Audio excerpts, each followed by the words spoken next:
1993 was a huge year at the box office, seeing the release of such films as Jurassic Park, The Nightmare Before Christmas, The Sandlot, Groundhog Day, True Romance, Mrs. Doubtfire, Hocus Pocus, A Bronx Tale, Last Action Hero, Carlito's Way, Dazed and Confused, Tombstone, and Robin Hood Men in Tights. The year saw the release of classic albums such as Nirvana's In Utero, Tool's Undertow, Pearl Jam's Versus, Snoop Dogg's Doggy Style, Wu-Tang Clan's Enter the Wu-Tang, and the Smashing Pumpkins' Siamese Dream.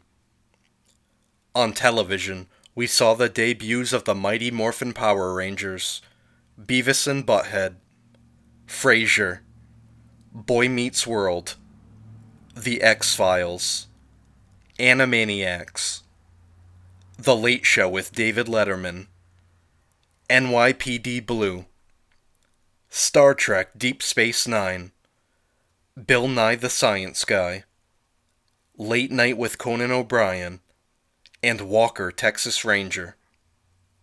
But all this paled in comparison to what was happening in the World Wrestling Federation. Change was in the air with the launch of a legendary primetime show that would alter the course of televised wrestling forever. The new generation had barely begun when a face from the past returned to reclaim his top spot. But for how long? Join us on this trip as we journey back to 1993.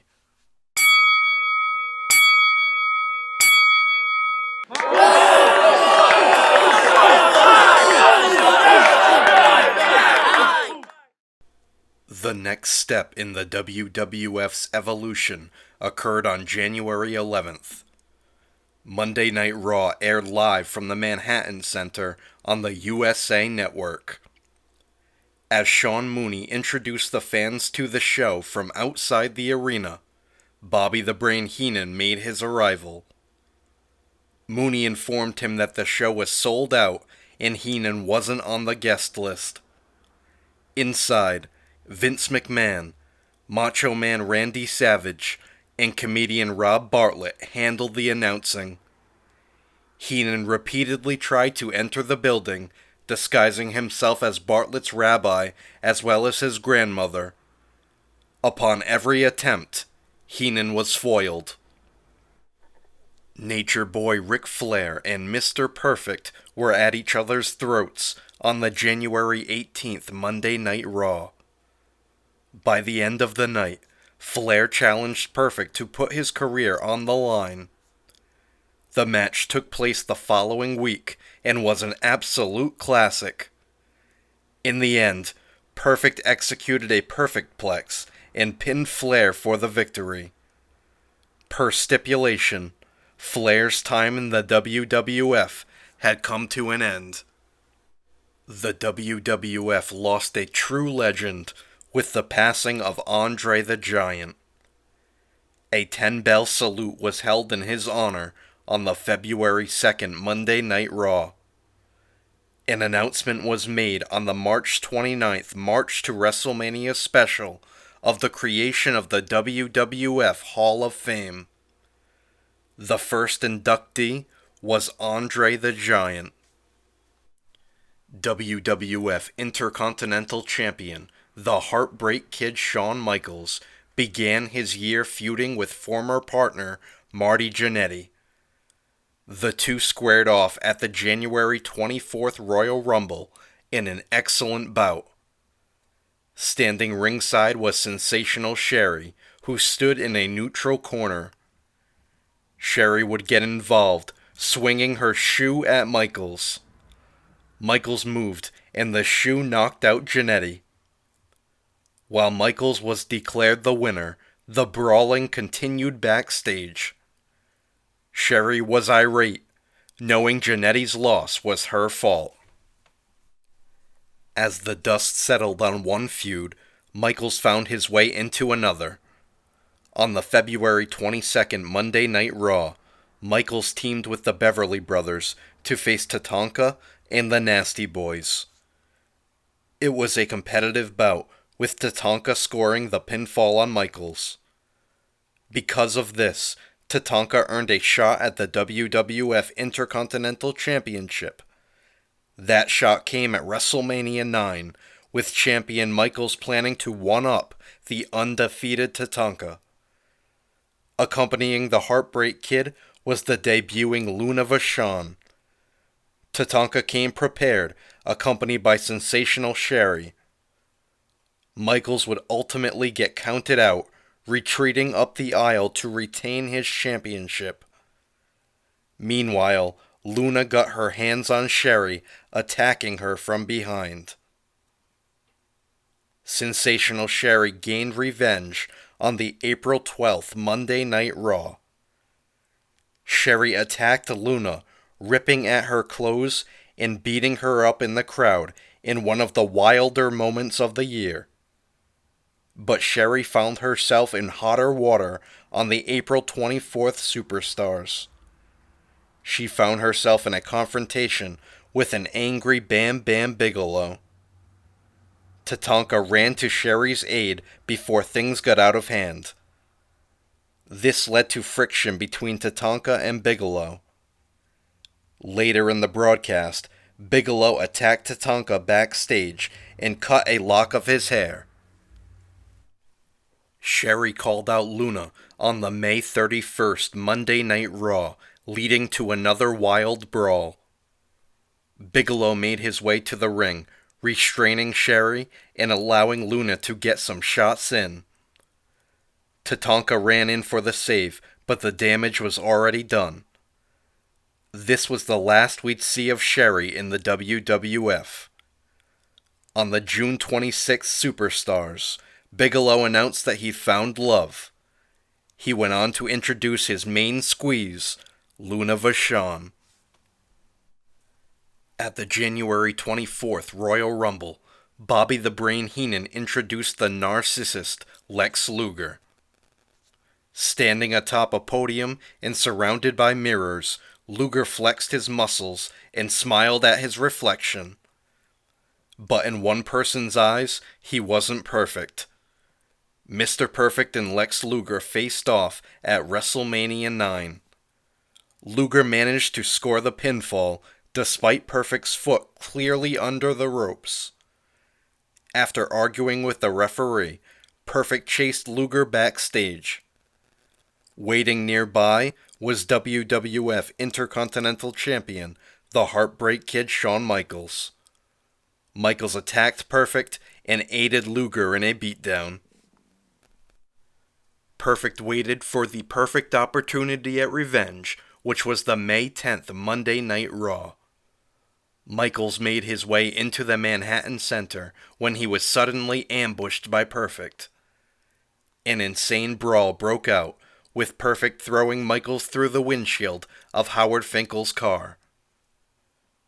Marty Jannetty made his return on the May 17th Monday Night Raw, answering Shawn Michaels' open challenge for a shot at the Intercontinental Championship. The bout was excellent and one of the best matches of the year. Mr. Perfect made his way to ringside and threw a towel in the face of Michaels. This allowed Jannetty to roll up Michaels and score the pinfall victory, becoming the new WWF Intercontinental Champion. Because of this incident, Michaels enlisted the services of a bodyguard. This bodyguard was later named Diesel. He debuted alongside Michaels on the June 7th Monday Night Raw. Also appearing with Michaels was the Intercontinental Championship, which he'd won over the weekend at a house show from Marty Jannetty. 2 weeks later, Jannetty would get his rematch on Monday Night Raw. Michaels was victorious, narrowly escaping with a victory. The final showdown between Michaels and Jannetty occurred on August 17th in White Plains, New York. In hopes of preventing interference, the match took place inside a steel cage. While a good idea in theory, it didn't prevent the fearless Diesel from climbing the cage to prevent Jannetty from escaping. With Jannetty preoccupied with Diesel, Michaels escaped through the door and retained his Intercontinental Championship. Another challenge faced Michaels at SummerSlam in the form of Mr. Perfect. Perfect countered everything Michaels threw at him, frustrating the champion. Diesel interfered, incapacitating Perfect on the floor. Michaels gained a victory via countout and continued a beatdown on Perfect with the aid of Diesel. On the February 1st Monday Night Raw, Vince McMahon welcomed Brutus the Barber Beefcake back to the company. Beefcake had just recovered from a horrific parasailing accident that left him with over 40 steel screws in his face. He went on to say that the one person that was there by his side was Hulk Hogan. 2 weeks later, Beefcake returned to the ring, facing $1 Million Man Ted DiBiase. Fellow WWF Tag Team Champion IRS ran in to aid DiBiase, causing a disqualification. Money Inc. continued the assault, with their manager Mouth of the South Jimmy Hart pleading with them to stop. IRS shoved Hart aside and smashed Beefcake in the face with the briefcase.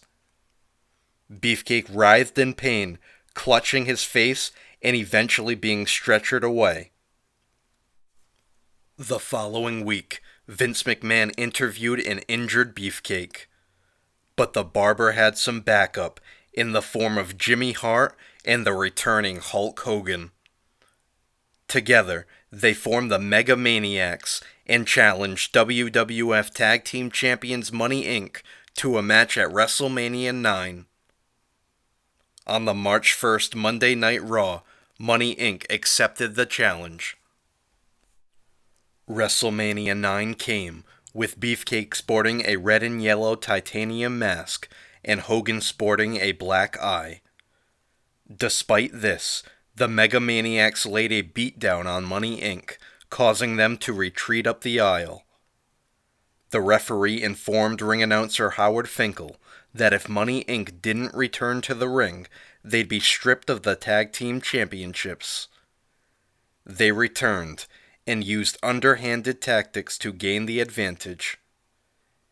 DiBiase locked Hogan in the $1 Million Dream, with the Hulkster barely breaking free. Hogan tagged in Beefcake, who didn't maintain the advantage for long, as DiBiase waffled him on the back with IRS's briefcase.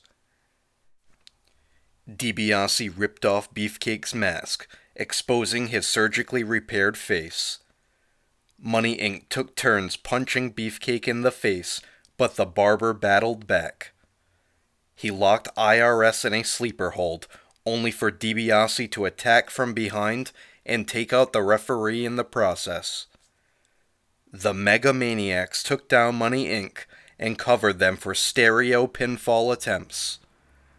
Jimmy Hart put on the referee's shirt and counted 3, handing the Mega Maniacs the tag team championships. Referee Danny Davis ran in to inform initial referee Earl Hebner of the pandemonium and declared Money Inc. the winners by disqualification. Hogan got his hands on Davis, only for Hart to prevent him from doing any damage. Hart wanted to do the honors, tossing Davis over the top rope. The Mega Maniacs then posed, despite losing the bout. Razor Ramon was making a name for himself, closing out 1992, provoking WWF champion Bret Hitman Hart. Ramon made the feud personal on the January 3rd episode of Mania. Ray Rougeau was conducting an interview in the locker room with Owen Hart, Bret's brother. Ramon charged into the room, clotheslining Owen out of his chair. This infuriated Bret, agreeing to give Ramon a title shot at the Royal Rumble. The two clashed, with Hart picking up the win and putting Ramon in his place. The 1993 Royal Rumble match was the first time the winner would receive a WWF Championship match in the main event of WrestleMania. The match began with Nature Boy Ric Flair and Bob Backlund. Harvey Whippleman introduced his latest client, the Giant Gonzalez. Gonzalez towered over The Undertaker before pummeling and eliminating him from the match. In the end, Macho Man Randy Savage and Yokozuna remained. Despite his best efforts, Savage was no match for the mighty Yokozuna. Yokozuna eliminated Savage with ease to win the match. Backstage, WWF champion Bret Hitman Hart and Yokozuna had a stare-down surrounded by a flurry of photographers. On the March 29th March to WrestleMania special, Hart and Yokozuna had their contract signing. The ink was nearly dry before Yokozuna pushed the table into Hart's leg. Yokozuna went on to deliver a bonsai drop to the champion. Hart went into WrestleMania 9 as the underdog. That only fueled the champion, who managed to knock Yokozuna to the mat. After a grueling battle, Hart locked the sharpshooter on the giant Yokozuna. At ringside, Mr. Fuji threw salt into the eyes of Hart. This blinded him, allowing Yokozuna to pick up the victory and become the new WWF champion. As Yokozuna and Mr. Fuji celebrated in the ring, Hulk Hogan consoled a blinded Hart on the floor. Fuji went on to challenge Hogan to face Yokozuna right then. Hart urged Hogan to go, and the match began. Within moments, Hogan knocked out Fuji and hit the big leg drop. The referee counted to 3, and Hulk Hogan was now a 5-time WWF champion. In the weeks that followed, Mr. Fuji claimed that the championship should be returned to Yokozuna. Since no contract was signed, Fuji claimed that it wasn't an official match. Despite this, it was announced that WWF champion Hulk Hogan would grant Yokozuna a rematch at the June 13th King of the Ring pay-per-view. The match came, and Hogan was well on his way to a victory. That is, until a photographer hopped onto the apron. As he took the photo, the camera shot a flame into Hogan's face.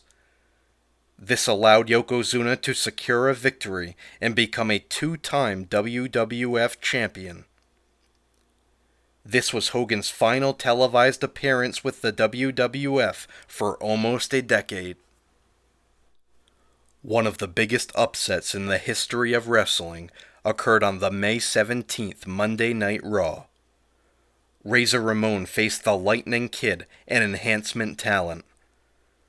Ramon wasn't oozing machismo on this night, as the Kid hit a moonsault on him and scored the pinfall victory. Ramon was livid, eager to avenge his loss.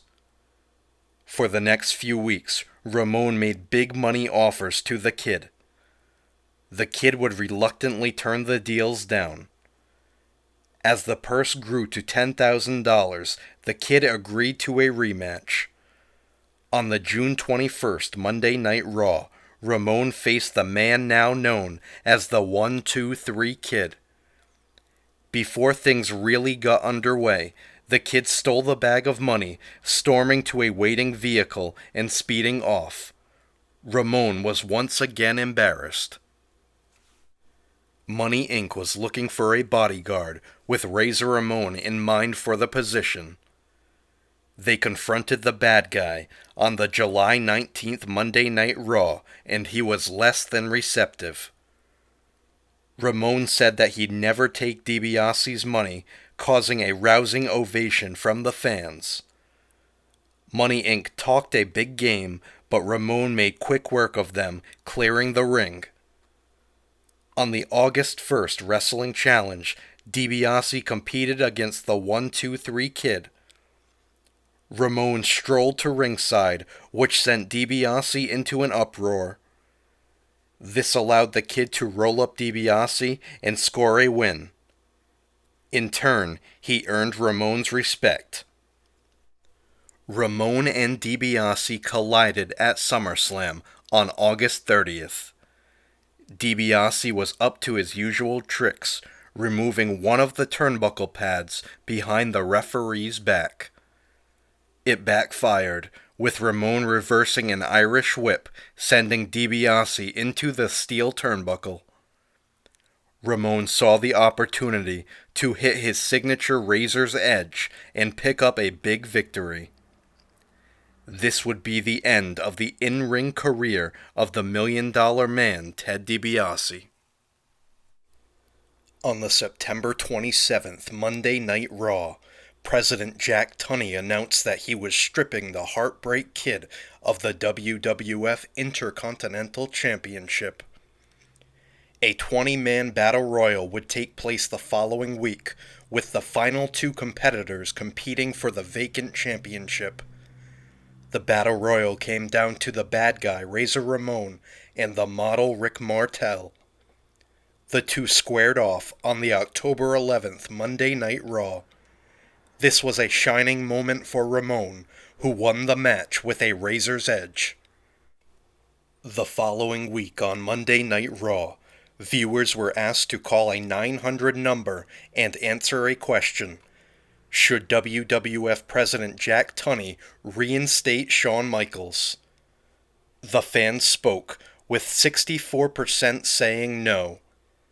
Despite this, Tunney agreed to give Michaels another chance. On November 29th, Ramon defended his Intercontinental Championship against Diesel. Michaels made an appearance, super-kicking Ramon to cause a disqualification. That was just the beginning, as the Heartbreak Kid went on to pile-drive Ramon on top of the Intercontinental Championship. Things were further complicated on the December 4th Superstars.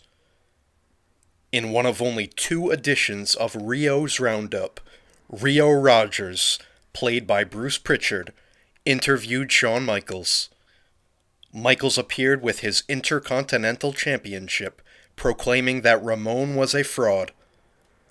This brought out the official champion, Ramon, who looked at HBK and said, "Say hello to the real Intercontinental Champion." Unimpressed, Michaels blew a bubble with his gum, only for Ramon to pop it with his toothpick. On the December 6th Monday Night Raw, Michaels squared off with the 1-2-3 Kid. In a cocky move, Michaels hit a Razor's Edge on the Kid. This brought out Ramon, who refused to let the Kid lose like that.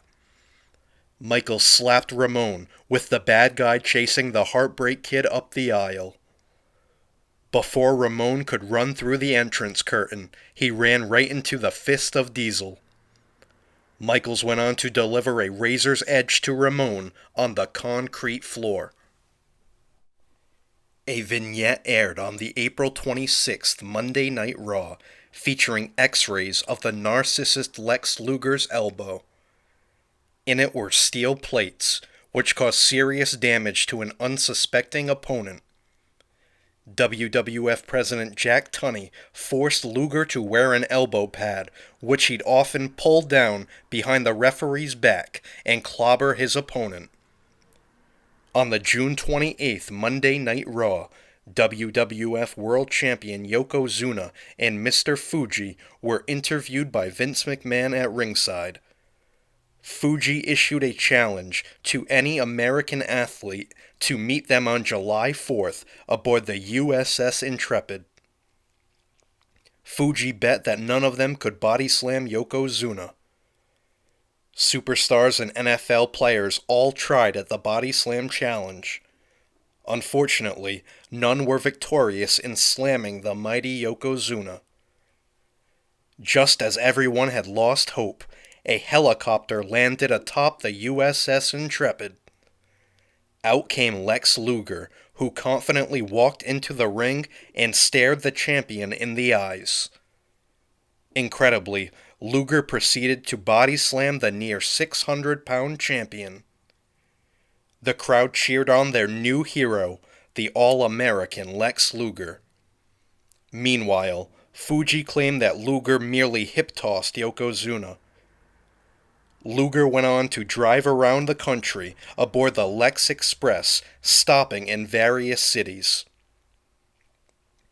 On the July 24th Superstars, WWF President Jack Tunney announced that WWF Champion Yokozuna would defend his title against Lex Luger at SummerSlam. The catch was that Luger would be forced to wear an elbow pad. The contract signing for this match was held on the August 9th Monday Night Raw. Before the signing, Mr. Fuji introduced Yokozuna's new American spokesperson, Jim Cornette. Cornette had debuted with the promotion 1 week prior. Cornette added a stipulation into the contract, stating that this would be Luger's only title shot. Luger agreed, and the contract was signed. On the August 23rd SummerSlam Spectacular, WWF Champion Yokozuna, Mr. Fuji, and Jim Cornette appeared in a promo. Cornette predicted that Yokozuna was going to drop 3 bonsai drops onto Lex Luger. He went on to claim that the champion would silence the heartbeat of America. Meanwhile, the broadcast closed with an infamous music video featuring the song Hero. The video featured footage of Luger on the road aboard the Lex Express. SummerSlam took place on August 30th, complete with a full patriotic theme. The mighty Yokozuna stood confidently across from an equally confident Luger. Fuji and Cornette lurked at ringside, but Luger stayed focused. The opportunity allowed itself to remove his elbow pad and knock Yokozuna out with the bionic elbow. The champion fell to the floor and lost via countout. Balloons fell from the ceiling as everyone celebrated Luger's victory. However, the title remained with Yokozuna, and Luger already agreed that this would be his only title shot. The year featured numerous debuts. The opening ceremonies at WrestleMania 9 were memorable for many reasons. With the event taking place at Caesar's Palace in Las Vegas, the proper attire was togas. Bobby the Brain Heenan rode down the aisle backwards on a camel. Macho Man Randy Savage was carried down the aisle, laying across a bed surrounded by women. Finally, Jim Ross made his debut in a toga, rounding out the 3-man broadcast team. The April 26th Monday Night Raw featured the debut vignette for the Smoking Guns. Billy and Bart Gunn, clad in jeans, cowboy boots, and cowboy hats, would make their in-ring debut on the May 17th Monday Night Raw. On the May 22nd Superstars, Adam Bomb made his debut with manager Johnny Polo. The June 19th Superstars featured the debut of Bastion Booger. The June 26th Superstars featured the debut music video for Men on a Mission. The rap wrestling group consisted of Mabel and Mo with their manager, Oscar. They'd make their in-ring debut on the July 19th Monday Night Raw. Jim Cornette introduced his tag team, the Heavenly Bodies, on the August 9th Monday Night Raw. The Rock and Roll Express made their debut on the October 11th Monday Night Raw. The October 25th Monday Night Raw featured the debut vignette for Double J, Jeff Jarrett. Jarrett cut a promo outside the Country Music Hall of Fame and predicted success in his future. The December 20th Monday Night Raw featured the debut vignette for race car wrestler Thurman Sparky Plugg. He'd later be known as Sparky Plugg, followed by Bob Sparkplug Holly. The finals of the WWF Women's Championship Tournament took place on the December 27th Monday Night Raw. Alundra Blaze defeated Heidi Lee Morgan to become the new champion. Bret Hitman Hart put on one of the best performances of his career at the June 13th King of the Ring. Hart defeated Razor Ramon in the opening round of the tournament. He went on to defeat Mr. Perfect in the second round in an absolute classic encounter. Hart advanced to the final round of the tournament to face the Beast from the East, Bam Bam Bigelow. Luna Vachon attacked Hart with a chair on the floor, allowing Bigelow to score a pinfall victory. A second referee informed the initial official of the interference, and the match was restarted. Unfortunately for Bigelow, Hart fought back valiantly, gaining a pinfall victory to win the tournament. Mean Gene declared Hart the King of the Ring, putting his crown and robe on him and handing him his royal scepter. The coronation was interrupted by Jerry the King Lawler, irate that there was even a tournament in the first place. Hart responded by leading the crowd in a chant of Burger King, directed at Lawler. Lawler snapped, striking Hart with the scepter, stomping on his crown, and throwing the royal throne on top of him. The beatdown continued, with Lawler choking out Hart with the scepter. To add insult to injury, Lawler forced Hart to kiss his feet by kicking him in the face and knocking him down the steps of the stage. Hart and Bigelow had a rematch on the July 26th Monday Night Raw. During the bout, Lawler confronted Hart's parents, Stu and Helen, who were watching from the balcony of the Manhattan Center. Lawler verbally abused Stu and Helen with ease. Bret had enough and was willing to take a countout to confront Lawler. By the time Hart made it to the balcony, Lawler had snuck out the back door. There would be nowhere for Lawler to hide at SummerSlam, as he was scheduled to face Hart. Lawler's music played for his entrance, and he emerged from behind the curtain on crutches. He claimed that he'd been in a car accident and couldn't compete. Lawler found a suitable replacement and introduced Doink the Clown. Hart fought off Doink, eventually locking in the sharpshooter. From behind, Lawler attacked Hart with a crutch. WWF President Jack Tunney ordered that Lawler compete against Hart right then, or he'd be banned for life. In front of his family, Hart laid a heavy beat down on Lawler. After a sufficient pummeling, Hart locked in the sharpshooter and won the match. However, Hart refused to break the hold, and the referee began to panic. Hart's brothers attempted to convince Bret to break the hold, to no avail.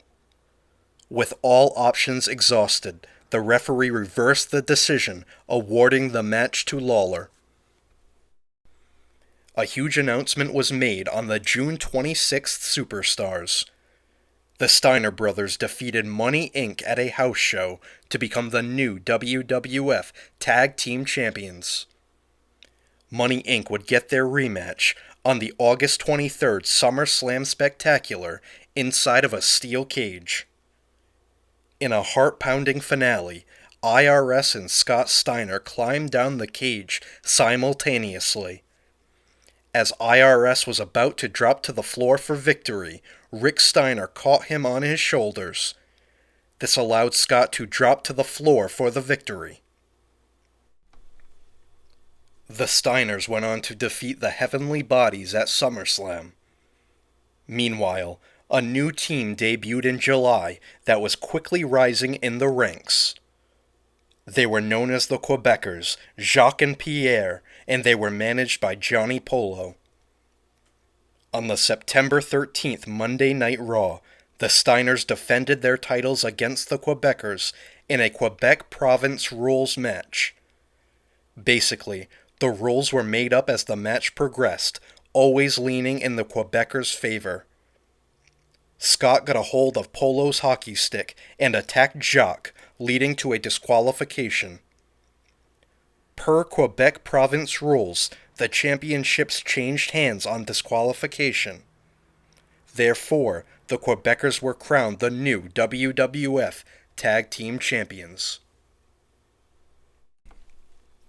Doink the Clown stumbled to the ring on the January 16th Superstars with his arm in a sling. He handed Crush a flower, but then revealed the arm in a sling to be a fake arm. Doink proceeded to beat Crush senseless with the fake arm. This was the catalyst for a bout between the two at WrestleMania 9. Crush was in full control until a second Doink emerged from under the ring. The second Doink attacked Crush with the fake arm, knocking him unconscious. Whichever Doink you choose, he was declared the winner. Doink went on to compete in an excellent 2 out of 3 falls match against Marty Jannetty on the June 21st Monday Night Raw. He had another great match with Mr. Perfect on the May 24th Monday Night Raw. Doink competed against Macho Man Randy Savage on the August 2nd Monday Night Raw. In all 3 of these instances, Doink wound up on the losing end. On the September 13th Monday Night Raw, Doink soaked Bobby the Brain Heenan with a bucket of water. This was the first step in his transformation towards becoming a fan favorite. The October 2nd Superstars featured a confrontation between Doink and Bam Bam Bigelow. Doink was in position to throw the contents of a bucket at Bigelow, who was shaking at his knees. The contents of the bucket were revealed to be confetti, which Bigelow laughed off. What Bigelow couldn't laugh off was Doink's next move. Doink threw a bucket of water over Bigelow's main squeeze, Luna Vachon. An irate Bigelow chased Doink through the crowd until he lost sight of the clown. Doink was tying a string between 2 guardrails. Bigelow caught sight and chased after him, tripping over the string and falling flat on his face. This caused Doink to laugh uncontrollably. Doink received an early Christmas present on the November 28th Wrestling Challenge. Santa Claus gave Doink a present which was revealed to be Dink, a smaller version of Doink. Dink would accompany Doink to the ring as his manager and often get involved in the action. WWF champion Yokozuna defended his title against Crush on the July 12th Monday Night Raw. Yokozuna retained his title, but wasn't satisfied with just a victory. He proceeded to hit multiple bonsai drops onto Crush. Several enhancement talents attempted to restrain Yokozuna, but the champion tossed them aside with ease. Macho Man Randy Savage ran in to make the save, allowing paramedics to stretcher Crush out of the building. We wouldn't see Crush again until the October 18th Monday Night Raw. He made his shocking return alongside Mr. Fuji. Crush claimed that Fuji was the only person that stood by him while he was injured. Macho Man Randy Savage left the broadcast booth and questioned Crush's actions. At first it seemed like Savage was talking sense into Crush. It was ultimately a swerve, with Crush attacking Savage in the aisle. Crush then dropped Savage throat first onto a guardrail. WWF champion Yokozuna came out and bowed to Crush, beginning their alliance. To make matters worse, Yokozuna hit a bonsai drop onto Savage. Crush debuted a darker look the following week, complete with a goatee and face paint. Savage returned to the broadcast booth on the November 8th Monday Night Raw. As Crush came out for his match, Vince McMahon had to physically restrain Savage. Savage threw Vince to the side and attacked Crush. Not only did officials have to separate them, but they'd have their hands full for the remainder of the show. Savage and Crush continued brawling backstage and eventually into the parking lot. The Undertaker defeated Bam Bam Bigelow on the March 29th March to WrestleMania special. Following the bout, Taker stood toe-to-toe in the aisle with the Giant Gonzalez. At WrestleMania 9, The Undertaker made a grand entrance on a chariot with a vulture. His bout with Gonzalez ended in a disqualification, with the feud continuing through the summer. The two engaged in a brawl on the June 12th Superstars. With Taker preoccupied, the recently debuted Mr. Hughes attacked Paul Bearer. Hughes beat down The Undertaker and Paul Bearer and stole the urn, eventually giving it to Gonzalez's manager, Harvey Whippleman. The Undertaker and Giant Gonzalez had their blow-off match at SummerSlam. Paul Bearer returned to the side of The Undertaker. During the bout, Bearer attacked Harvey Whippleman and stole the urn from him. With the urn back in Bearer's possession, Taker had the strength to defeat Gonzalez. Following the bout, Whippleman scolded Gonzalez. The nearly 8-foot-tall giant attacked Whippleman, leaving the ring to cheers. Bret Hitman Hart recruited his brothers, Owen, Bruce, and Keith, to team with him at the Survivor Series. Their opponents were scheduled to be Jerry the King Lawler and his 3 Royal Knights. Lawler was taken off television before the bout. Replacing him was the Heartbreak Kid Shawn Michaels. On the November 21st Survivor Series Spectacular, Michaels journeyed to a house believed to belong to Stu and Helen Hart.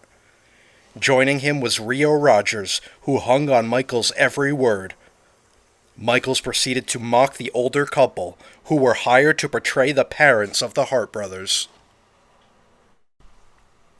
The Survivor Series took place on November 24th, with Bobby the Brain Heenan delivering one of his best commentary performances. Stu and Helen Hart were seated in the front row with other members of the Hart family. The Hart brothers pummeled Shawn Michaels and his 3 Royal Knights. The 3 Knights were eliminated consecutively, leaving Michaels to face all 4 Harts. A confident Owen pummeled Michaels, while Bret caught his breath on the apron. Michaels reversed an Irish whip, with Owen crashing into Bret. Bret flew off the apron and crashed into a guardrail. Michaels rolled up Owen, eliminating him. Bret would go on to eliminate Michaels, leading the Hart brothers to a victory. Following the bout, Owen returned to the ring as the only brother eliminated from the match. Owen pulled Bret off the ropes, interrupting the celebration. Owen went on to shove Bret and scold him, blaming him for the elimination. The brothers were separated, with Helen heartbroken in the front row.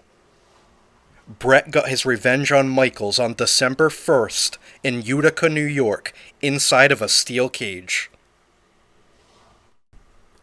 On the December 11th Superstars, Vince McMahon interviewed Owen Hart. In a classic moment, Owen said that he was sick of living in Bret's shadow. He'd go on to challenge Bret to a match. The following week on Superstars, Brett said that he would absolutely never face Owen. The December 27th Superstars aired a promo featuring Brett and Owen together. They revealed that they patched up their differences over the holidays. The Hart brothers went on to challenge the Quebecers to put the WWF Tag Team Championships on the line at the Royal Rumble. At the conclusion of the December 6th Monday Night Raw, Gorilla Monsoon confronted Bobby the Brain Heenan. The confrontation stemmed from numerous derogatory comments Heenan had made throughout the evening about Monsoon. Monsoon dragged Heenan by the shirt and tossed him out of the building. This would be Heenan's final appearance with the company for a number of years. Ludwig Borga made his debut on the July 24th Superstars. Borga went into SummerSlam undefeated, facing his biggest challenge yet, Marty Jannetty. In a complete squash, Borga picked up a decisive victory.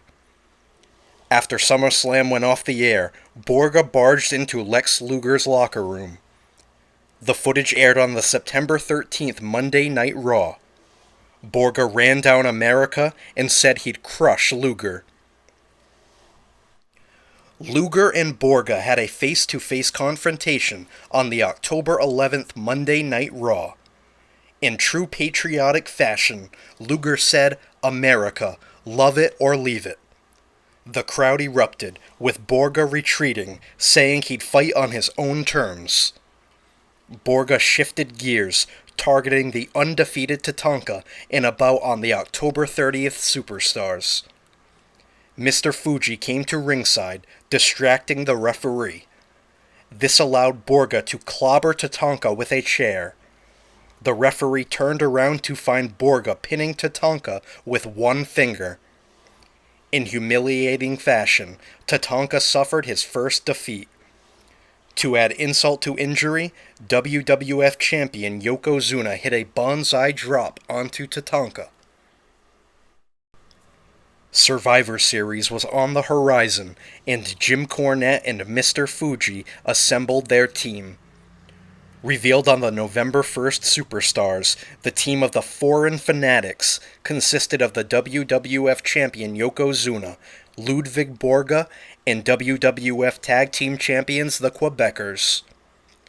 2 weeks later on Superstars, Lex Luger revealed his team of the All-Americans. The team featured the Steiner Brothers and The Undertaker, complete with a trench coat lined with an American flag. Plans changed on the November 15th Monday Night Raw. Lex Luger defeated Pierre of the Quebecers, rendering him unconscious after using the bionic elbow. At the start of the November 22nd Survivor Series Spectacular, Jim Cornette introduced Pierre's replacement on the Foreign Fanatics, Crush. The All-Americans versus the Foreign Fanatics was the main event of the Survivor Series. Officials had to hold back Macho Man Randy Savage at the start of the match. Crush would eventually attack him, adding heat to their feud. Savage got the last laugh as he caused Crush's count-out elimination. Yokozuna and The Undertaker brawled on the floor, with both eliminated by countout. It came down to Luger against Borga. While Jim Cornette distracted the referee, Fuji handed Borga a bucket. Borga waffled Luger with the bucket, but failed to capitalize. Luger fought back, and eventually picked up the victory. What did the new year have in store for the World Wrestling Federation? Find out next time on Squared Circle History.